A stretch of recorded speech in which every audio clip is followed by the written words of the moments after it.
ఓం సాయిరామ్. బాబా భక్తులందరికీ కూడా నమస్కారం అండి. అందరూ కూడా సుఖంగా సంతోషంగా ఎప్పుడూ కూడా ఆనందంగా ఉండాలి అని చెప్పి ఆ బాబాగారి తరపున నేను కూడా మనస్ఫూర్తిగా కోరుకుంటున్నాను. ఈరోజు బాబాగారు అందించే సందేశం ఏంటి అంటే కనుక, తల్లి ఇదే సరైన సమయం, నీ బంధం నిన్ను మోసం చేయాలని చెప్పి చూస్తుంది, తెలుసుకోకపోతే నిజంగా నీ కర్మేనమ్మా అని చెప్పి ఏదో తెలియని సందేశంతో బాబాగారు మన ముందుకు వచ్చారండి.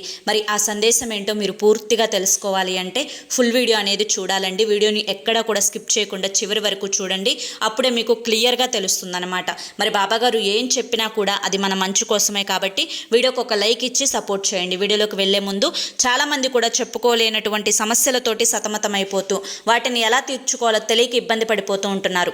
అటువంటి వారి కోసం శ్రీ షిరిడి సాయిబాబా ఆశీస్సులతో జ్యోతిష్యం చెప్పబడును గురూజీ శివరామరాజు గారు. Phone number 995994225552.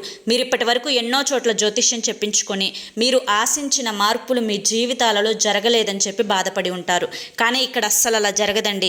మీ సమస్యలు ఏవైతే ఉన్నాయో, ప్రేమ, పెళ్లి, ఉద్యోగం, రాజకీయం, సంతానం లేక ఇబ్బంది పడుతున్నాం, భార్యాభర్తల మధ్య గొడవలున్నా, అప్పుల సమస్యలున్నా, శత్రువుల సమస్యలున్నా, అవేంటో గురువుగారికి వివరించి చెప్పినట్లయితే వాటికి తగిన పూజలు చేసి గురువుగారు మీకు రోజులలోనే పరిష్కారాన్ని చూపిస్తారు. గురువుగారు చెప్పింది చెప్పినట్లు 100కు 100% జరిగి తీరుతుంది. నమ్మకంతో స్క్రీన్ మీద కనిపిస్తున్నటువంటి నెంబర్కి కాంటాక్ట్ అవ్వండి. భార్యాభర్తల మధ్య వశీకరణ, స్త్రీ మరియు పురుషుల మధ్య వశీకరణ 100% జరపబడును. ఎటువంటి సంతాన సమస్యలకైనా కానీ గురువుగారి దగ్గర చక్కటి పరిష్కారం అనేది దొరుకుతుందండి. మాకున్నటువంటి ఎన్నో రకాలైన సమస్యలను గురువుగారు రోజులలోనే పరిష్కరించారు. అలాగే మీ జీవితాల్లో కూడా ఆనందాలు, సంతోషాలు నిండాలి అంటే వెంటనే కాంటాక్ట్ అవ్వండి. ఈ ఆలస్యం చేయకుండా మనం బాబాగారి యొక్క సందేశం ఏంటో తెలుసుకుందాం.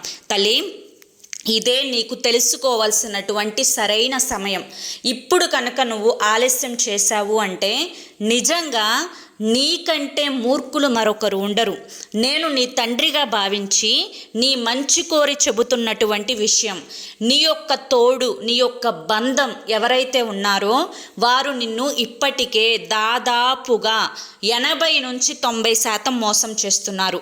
ఇది అందరి విషయాలలో వర్తించేది అయితే కాదు, కానీ ఎవరైతే వారి యొక్క బంధం వల్ల ఇబ్బంది పడుతున్నారో వారికి మాత్రమే వర్తిస్తుంది. నువ్వెందుకు నీ సంతోషాన్ని అతనిలో ఎత్తుక్కుంటున్నావు? నువ్వు సంతోషంగా ఉండాలి అనుకున్నప్పుడు అతను నీకు నచ్చినట్లుగా, నీ మాట వినేటట్లుగా ఉంటేనే ఆ సంతోషం నీలోకి వస్తుంది. నువ్వు మనస్ఫూర్తిగా నవ్వి ఎన్ని రోజులైందో చెప్పు, నువ్వు సంతోషంగా జీవించి ఎన్ని నెలలైందో చెప్పు, అసలు పూర్తి సంతోషాన్ని మానసికంగా అనుభవించి ఎన్ని సంవత్సరాలైందో చెప్పు. బిడ్డ, ఎందుకు అడుగుతున్నాను అంటే కనుక, నువ్వు నీ యొక్క జీవితాన్ని మరొకరిలో చూస్తున్నావు, నీ యొక్క సంతోషాన్ని అతనిలో వెతుక్కుంటున్నావు, నీ యొక్క దుఃఖాన్ని అతనికి, అంటే ఆ దుఃఖానికి కారణం అతనిని చేస్తున్నావు. నిజమే, నీకు నచ్చినట్లుగా అతను ఉండడం లేదు, నీ మాట ఏది వినడం లేదు, పూర్తి బాధ్యత అనేది తీసుకోవడం లేదు. చాలా వరకు కూడా అనేక రకాలైనటువంటి మానసికంగా నిన్ను కృంగతీసే మాటలతోటి హింసిస్తున్నారు. ఏది ఏమైనప్పటికీ కూడాను ఇక్కడ బంధాన్ని వదులుకోలేవు, ఈ యొక్క బంధం నుంచి తప్పుకోలేవు. మరి దీనికి పరిష్కారం ఏంటి అంటే కనుక ఏమున్నది అని నేను నిన్ను అడుగుతాను. ఎందుకంటే ఇక జీవితంలో ఆ బంధం తప్ప నీకు వేరే మార్గం అనేదే లేదు. ఇది విధి వ్రాత తల్లి. విధి వ్రాతను మార్చడం బ్రహ్మతరం కూడా కాదు. ఎందుకంటే ఆ బ్రహ్మ కూతురికి సైతం తన యొక్క జాతకంలో ఉండే వ్రాతనే మార్చలేకపోయాడు విధి వ్రాతను రాసే బ్రహ్మ. కాబట్టి నీ యొక్క కర్మానుసారం నువ్వు అనుభవిస్తున్నావే తప్ప అన్నింటినీ కూడా తోసి వేసుకొని మనసుని మార్చుకుంటేనే జీవితంలో ముందుకు వెళ్ళగలుగుతావు. ఇక మారతారు, ఇక మార్చుదాము, ఈ మాటలు చెప్తే వింటారు, లేదంటే ఈ వీడియోలు చూపిస్తే వింటారు, లేదంటే ఇంకెవరినైనా ఉదాహరణగా చూపిస్తే వింటారు, లేదంటే కనుక పక్కింటి వాళ్ళనో, ఎదురింటి వాళ్ళనో, చుట్టాలనో, వీళ్ళనో వాళ్ళనో డబ్బు గురించి చెప్తానో ఆశ రేపితేనో వింటారు అనుకుంటే నిజంగా నీ పొరపాటే అవుతుంది తల్లి. కుక్క తోకకు నువ్వు సంవత్సరం పాటు స్ట్రైట్గా రావాలి అని చెప్పి రాయిని కట్టి చూడు, సంవత్సరం తర్వాత ఒక్కరోజు అది విప్పినా కూడా మళ్ళీ అది వంకరగానే మారుతుంది. ఇది కూడా నువ్వు పూర్తిగా అతనిని కంట్రోల్లో ఉంచుకోలేవు, అతను నీ మాట వినేలా చేసుకోలేవు. ఏది కూడా ఇక్కడ సాధ్యపడదు. నీ సంతోషం నీలోనే ఉంది, నీ ఆనందం నీ దగ్గరే ఉంది. నీ మనస్సుని మార్చుకుంటేనే, అతని దగ్గర నుంచి కొన్ని ఆశించేటువంటి విషయాలను నువ్వు వదులుకుంటేనే జీవితంలో ముందడుగు వేయగలుగుతావు. బిడ్డ, ఇది కష్టం కావచ్చు, మనసుని ఇలా సిద్ధపరచుకోవడానికి నీకు సమయం పడుతుంది, కానీ తప్పదు కదా తల్లి. సమయం కోసం, మార్పు కోసం నీ మనసుని రోజు రోజుకు సానపెట్టుకోవాలి తప్ప దీని గురించి ఆలోచించి మనసుని పాడు చేసుకోకూడదు. ఎందుకంటే నీ వెనుక నీ బిడ్డల జీవితం ఉంది, నీ బిడ్డల భవిష్యత్తు ఉంది. మీ ఇద్దరి కారణంగా నీవు సంతోషంగా లేక, మిమ్మల్ని చూసి ఆ బిడ్డలు సంతోషంగా లేక నువ్వు సాధించేది ఏమీ ఉండదు తల్లి.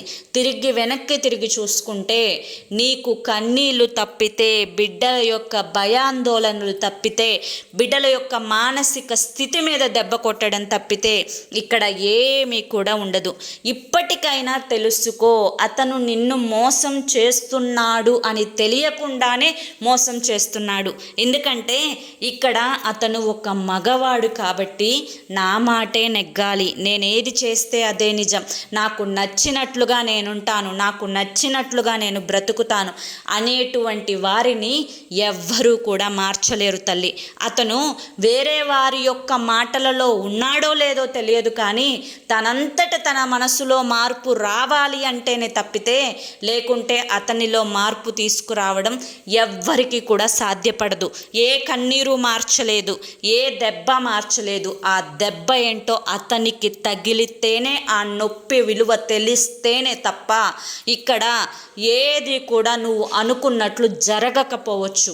కాబట్టి ఒక్కసారి నేను చెప్పింది మనస్ఫూర్తిగా మనసుని స్థిమితపరుచుకొని ఏ దిగులు లేకుండా ఆలోచించుకొని చూడు. ఇదే సత్యం, ఇదే జీవితం, ఇదే వాస్తవం. నువ్వు దీనికి రాజీ పడక తప్పదు. లేదంటే ఇప్పటికీ తెలుసుకోకపోతే నీతో పాటు నీ బిడ్డల్ని కూడా బాధాకరమైనటువంటి సముద్రంలో ముంచుతం తప్పితే ఇక నువ్వు సాధించేది ఏమీ లేదు తల్లి. అలా కాదని ముందడుగు వేస్తే జీవితంలో నువ్వు చాలా వరకు సాధించేవి ఉన్నాయి, అదృష్టపు దారులు ఉన్నాయి. నువ్వు ఒక్కసారి బయటికి వచ్చి చూడు, నీకే తెలుస్తుంది అని చెప్పి ఈరోజు బాబాగారు మనకి చాలా చక్కటి సందేశాన్ని అందించారండి. మరి ఈ సందేశంలో ఎంతో గొప్ప ఆంతర్యం ఉంది, మనం అర్థం చేసుకోవాలి. కానీ ఈ సందేశం మీ అందరికీ కూడా నచ్చింది, అర్థమైంది అని చెప్పి అనుకుంటున్నాను. నచ్చింది, అర్థమైంది అని చెప్పి అనిపిస్తే ఈ వీడియోకి ఒక లైక్ ఇవ్వండి. కింద కామెంట్ సెక్షన్లో ఓం సాయిరామ్ అని చెప్పి టైప్ చేయండి. మొదటిసారి మన సాయి పిలుపు ఛానల్లోకి వచ్చినట్లయితే మన ఛానల్ని సబ్స్క్రైబ్ చేసుకొని సపోర్ట్ చేయండి. మరి రేపు మరొక మంచి వీడియోతోటి మళ్ళీ కలుసుకుందాం. అంతవరకు కూడా బాబాగారి యొక్క ఆశీస్సులు మీ మీద, మీ కుటుంబ సభ్యుల మీద ఎల్లకాలం ఉండాలి అని చెప్పి మనస్ఫూర్తిగా కోరుకుంటూ సర్వేజన సుఖినో భవంతు. ఇక మీరు ఎటువంటి సమస్యలతోటి, కష్టాలతోటి బాధపడుతున్నా కానీ మీ సమస్యలు ప్రతి దానికి కూడా పరిష్కారం అనేది గురువుగారి దగ్గర కనిపిస్తుందండి. స్క్రీన్ మీద కనిపిస్తున్నటువంటి గురువుగారి నెంబర్కి కాంటాక్ట్ అవ్వండి. సమస్యల నుంచి బయటపడి అదృష్టాన్ని మీ జీవితంలోకి ఆహ్వానించుకోండి. జై సాయిరామ్.